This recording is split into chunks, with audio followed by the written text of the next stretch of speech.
Real proud of our guys, especially these two guys that are here right next to me. It's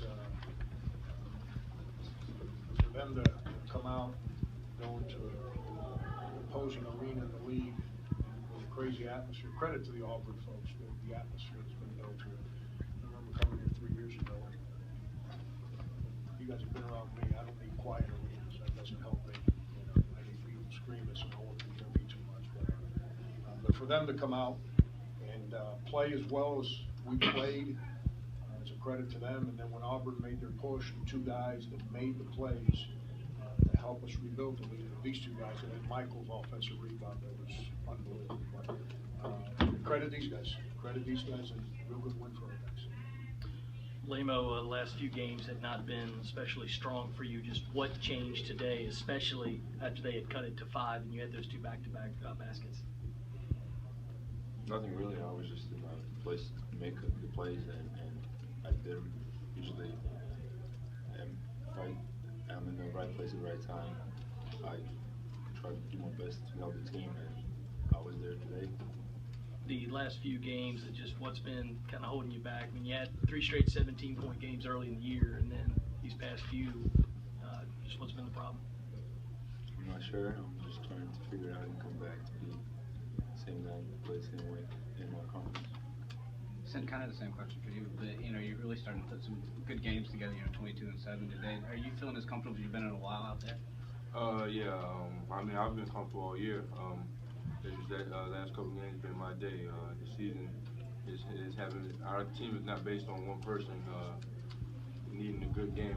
Anybody can step up, and the last couple games it's been me, and today it's been Big O. So, like Saturday, you never know who's going to step up. So, it's just lately a couple games have been my days.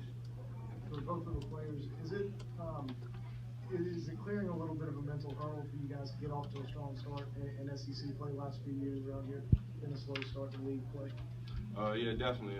Especially here, I know since we've been here, we haven't won a game here. So starting off, and since we've been here, we lost to Florida all opening games in the SEC conference. So it's big for us to start off with a win, and especially with a win away, because that's been a big problem with us. So with us winning today and coming to a game Saturday, it builds our confidence going into the rest of the game. Sin, Laimo, you guys have obviously won 13 straight to open it. Does it feel different after winning this one? Because there were still some folks out there saying, well, they haven't done it in the SEC yet. Does this win feel a little bit different? No, they all feel the same.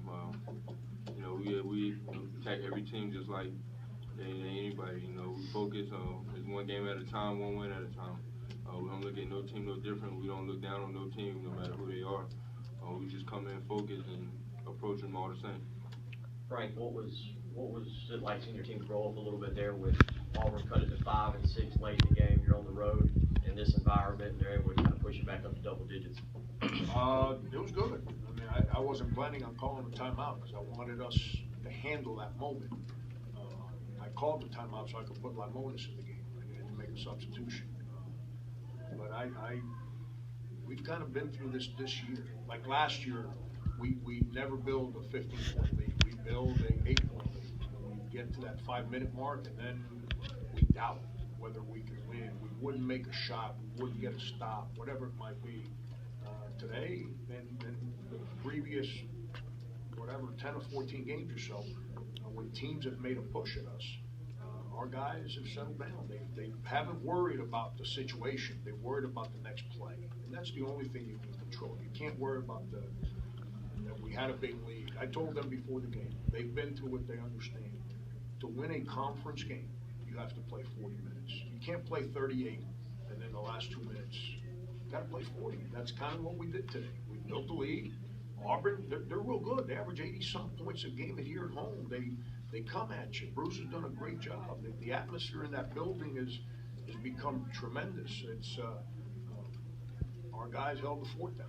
They made the push. I made the substitution. We scored coming out of the timeout, and we got some stops, and we got that thing back up, I think, to 15.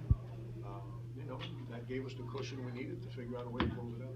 Frank, how good was it that when Auburn made its run, you could lean on your veterans, your seniors, the guys that have been here to really get that lead back to where it needed to be? Yeah, if you saw in the second half, you've heard what they said. how they started conference play. It had nothing to do with trust or guys not practicing well or whatever before anyone wonders why certain guys didn't play or whatever it may be. Today, I was riding with them. These guys deserve the opportunity to close out a game, to win on the road, to start conference play 1-0. It's the second half, I really shortened down that bench and I trusted in them. And that's the kind of trust you build when you've been through this together for so many games over the past 3 years. And much of the same way, did you kind of feel, really looking at this was the first true road game with so many Gamecock fans in Greenville, that in general this might have been the first real true road game of the year? Absolutely, absolutely. And it's our 10th consecutive day practicing or playing. Mm-hmm. And we're coming off a very taxing game against Memphis on Saturday with a travel day included in there.